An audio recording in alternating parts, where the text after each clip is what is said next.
sa lungsod ng San Juan.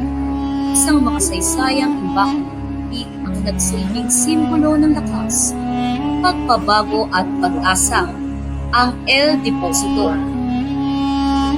Itinatag noong 1882, layunin ng El Deposito na magbigay ng malinis na tubig sa Maynila at mga kalapit lungsod nito.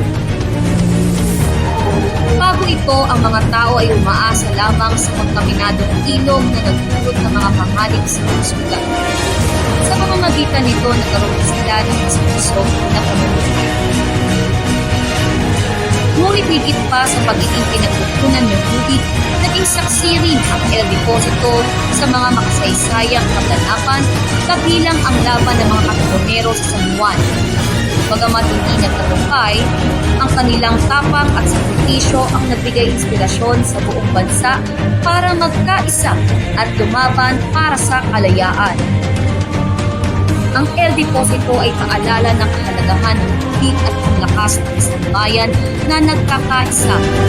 Ang bawat patak ng tubig na dumadaloy mula rito ay nagsisilbing simbolo ng patuloy na pag-usbong at pag-asa sa lungsod ng San Juan.